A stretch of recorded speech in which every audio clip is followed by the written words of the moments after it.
के जीवन में, गुरुजन के जीवन में, अगर मनुष्य का शरीर मिला है तो अच्छे से अच्छा महंत क्यों ना हो, संत क्यों ना हो, पीठाधीश्वर क्यों ना हो, मठाधीश्वर क्यों ना हो, कोई विरक्त से विरक्त भी अगर संत है, तो मानव का अगर शरीर मिला है तो टेंशन तो उसके जीवन में भी है, चिंता उसके जीवन में भी है।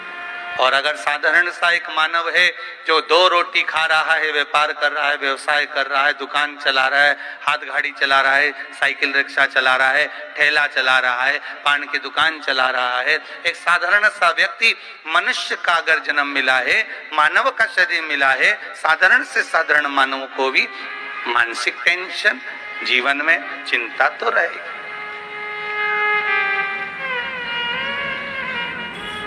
एक बात पहले कही थी, आज फिर कहते हैं, घर में हाफ सेट है, घर में डिनर सेट है, भोजन का सेट, घर में सोफा सेट भी है, पर घर में हीरे का सेट भी है, सोने का सेट भी है, हाफ सेट भी है, फुल सेट भी है, डिनर सेट भी है, सोफा सेट भी है, पर कितने भी सेट इकट्ठे कर लिए, पर मनुष्य अपसेट है, मनुष्य सेट नहीं है। मानव जीवन अगर मिला है तो अपसेट ही है, सेट बहुत इकट्ठे कर। मानव का शरीर मिला है, मनुष्य की देह मिली है जीवन में, तो थोड़ा मानव का शरीर मिलने के बाद मानव अपसेट तो रहे। स्वयं मेरे राम जी महाराज, स्वयं मेरे राघव जी भी अगर इस मृत्यु लोक में आए हैं, मानव का शरीर अगर मिला है, मानव की देह प्राप्त हुई है, तो भगवान राम को भी चिंता रही है। अगर मेरे भगवान कृष्ण का अवतार हुआ है तो मेरे कृष्ण को भी चिंता रही है।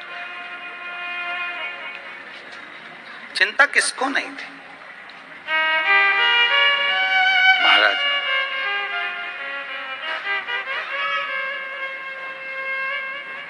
रुक्मणी मैया भगवान कृष्ण की 16,108 रानियों में से एक, पटरानियों में से एक। अब जरा देखिए कि भगवान कृष्ण की रानी होने पर, पटरानी होने पर भी उनको चिंता थी।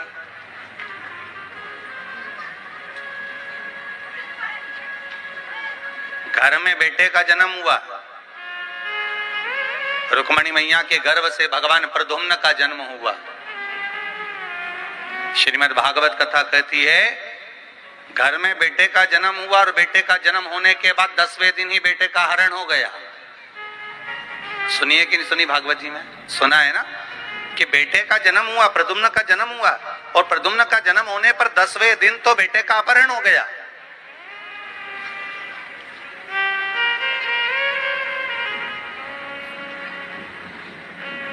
केवल 10 दिन का था बेटा,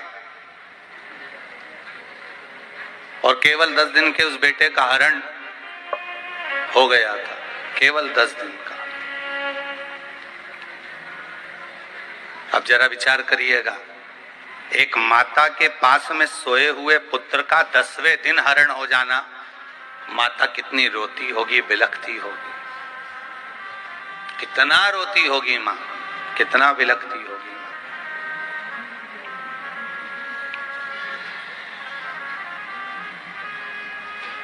और केवल, ज्यादा बड़ा भी नहीं था, केवल 10 दिन का, कितना बिलखना होता है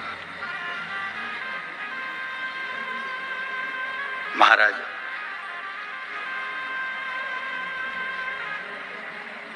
खूब चिंता माता रुक्मणी के जीवन में आई। आपको लगता है कि केवल टेंशन में आप रहते हो, आपको लगता है कि चिंता में आप रहते हो। शिव महापुराण की कथा कहती है, मानव का शरीर मिला है, चिंता हर एक मानव के जीवन में रहेगी, टेंशन हर एक मनुष्य के जीवन में रहेगा। और शिव महापुराण की कथा कहती है कि जैसे भगवान कृष्ण रुक्मणी को बार बार समझाते थे, उसी तरह अगर जीवन में कोई टेंशन आए, समस्या आए, तो शिव महापुराण की कथा भी बार बार समझाने का काम करती है कि ये जीवन में आएगा जरूर, पर निकल जाए। दुख आएगा, जीवन में समस्या आएगी, ऐसा नहीं कि समस्या नहीं आएगी, आएगी। मानव का शरीर है तो समस्या तो रहना है।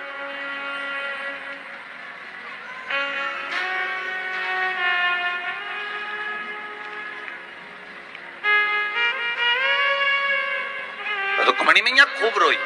अब देखो भगवान कृष्ण की धर्मपत्नी रो रही हैं, उधर राम जी महाराज की कथा को उठाकर देख लो तो माता सीता रो रही हैं। समस्या आई कि नहीं आई माता जानकी के साथ में? राम जी पर भी समस्या आई, राम जी को भी टेंशन रहा, लखन लाल जी को भी टेंशन रहा, भगवान कृष्ण को भी टेंशन रहा।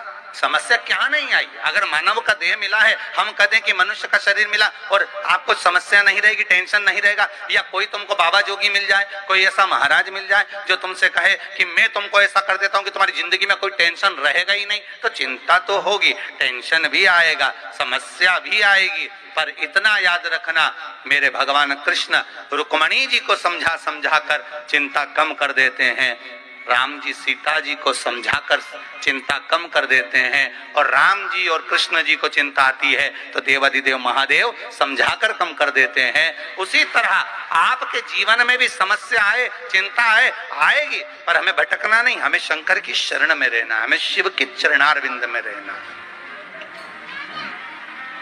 हमें शिव चरणों की ओर जाना है। जब हम भगवान शंकर के चरणारविंद की ओर जाएंगे, जब हम भगवान शंकर के चरणों का स्मरण करेंगे, शंकर भगवान के चरणों का नाम जाप करेंगे, शंकर भगवान के चरणों का स्तवन करेंगे, तो अपने आप चिंता समाप्त हो।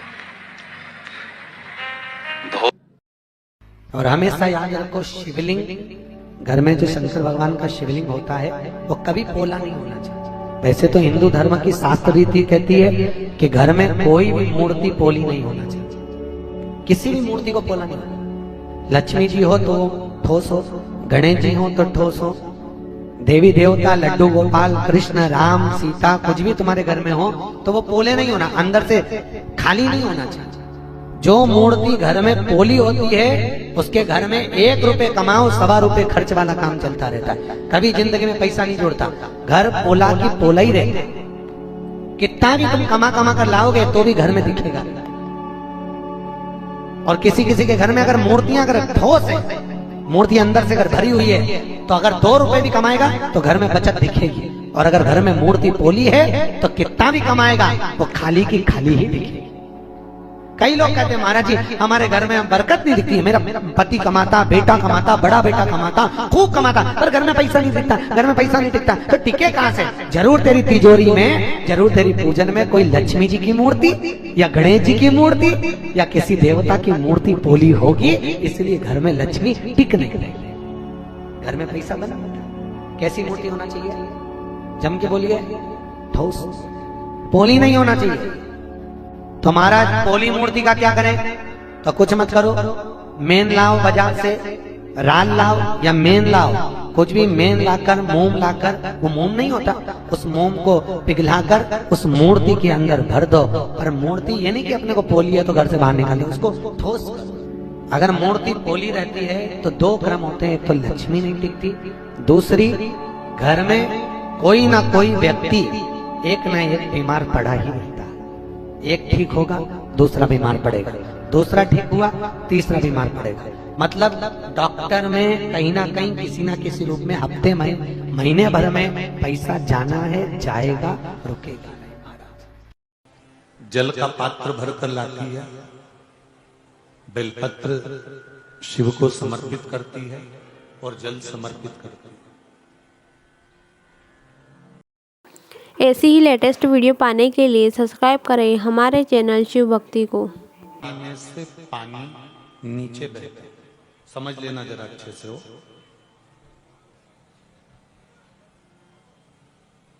जैसे ये गोल जलाधारी है, ये शिवलिंग है, यहां से पानी नीचे बहता है। जब विशेष कोई दुख वाली बात आ जाती है या कोई तकलीफ खड़ी हो जाती है, बहुत बड़ी अगर कोई तकलीफ खड़ी हो जाती है, तो शिवलिंग के स्पर्श की जगह जहां से पानी बहता है, जाता है ये गोल, और यहां से जो भगवान के चरण है जहां से पानी नीचे गिरता है, समझ रहे हो ना सब लोग? उस स्थान पर अपनी जो ये हथेली होती है इस हथेली को कुछ देर लगा लिया जाता है। कौन सा स्थान? जहां से शिवलिंग पर जल चढ़ा, ये जलाधारी में गोल घूमा, घूम के जहां चरण से नीचे जाता है वहां कुछ देर के लिए इस हथेली को लगा लिया जाता है। अपनी हाथ की, सीधे हाथ की हथेली को लगाया जाता है। और देवाधिदेव महादेव का या तो पंचाक्षर मंत्र या षडाक्षर मंत्र या श्री शिवाय नमस्तुभ्यं इस मंत्र का या महामृत्युंजय मंत्र का स्मरण कर लिया जाता है। और दिल की बात भगवान शिव से कह दी जाती है, हृदय से कहकर 2 दिन, ज्यादा से ज्यादा 3 दिन, ज्यादा से ज्यादा 5 दिन, बस 6ठे दिन की जरूरत नहीं पड़ेगी, बाबा रास्ता खोल देगा और कार्य सफल कर देगा। दिल की बात कहो शिव से। श्री नारद जी महाराज जो तप में लीन है, श्री नारद जी महाराज जो भक्ति में लीन है, उनकी तप को, उनकी साधना को, उनकी समाधि को तोड़ने के लिए इंद्र ने बहुत प्रयास करा, कामदेव तक को भेज दिया साधना तोड़ने के लिए, पर साधना नहीं तोड़ पाए। भगवान शंकर तो लीन तप में।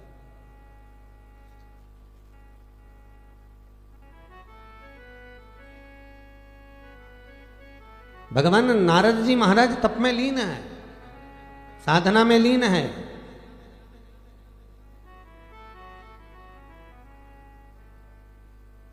जब कामदेव भी तप नहीं तोड़ पाए, साधना नहीं तोड़ पाए, काम को भी जीत लिया है नारद जी ने। अब तो कामदेव ने जाकर नारद जी को गले में माला पहना दी। धन्य हैं आप जिन्होंने मुझको जीत लिया, जो मुझे जीते।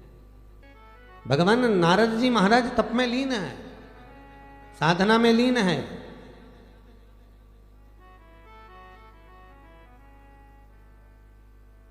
जब कामदेव भी तप नहीं तोड़ पाए, साधना नहीं तोड़ पाए,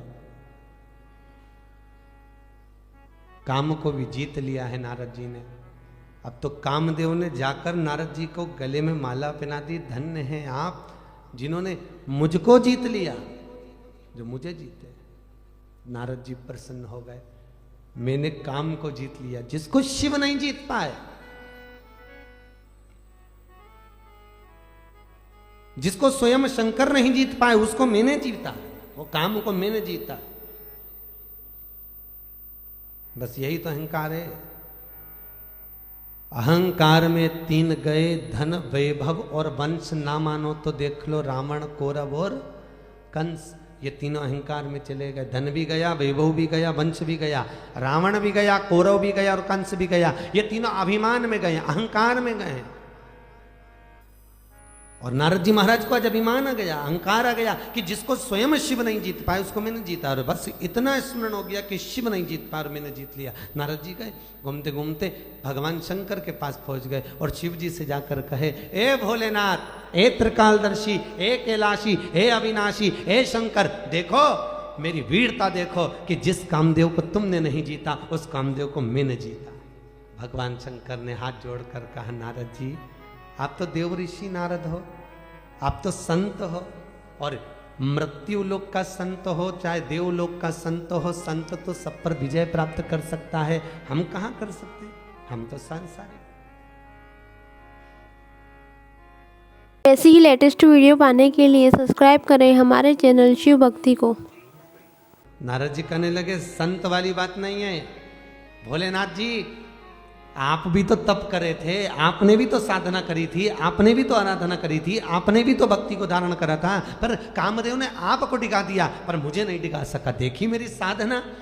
भगवान भोलेनाथ कहे, नारद जी आप तो बहुत पहुंचे हुए संत हो, आप तो काम को भी जीत लिए हो, काम आपके वश हो गया है, आप तो बहुत पुण्य भागी हो। अब तो नारद जी और कल आपको कहा था, ताली मित्र, प्रशंसा करने वालों से दूर रहिए, बहुत दूर हो जाओ प्रशंसा करने वालों से। मुझे उम्मीद है कि आपको वीडियो पसंद आई होगी। पसंद आई तो लाइक करना और चैनल पर न्यू हो तो सब्सक्राइब करना मत भूलना। धन्यवाद।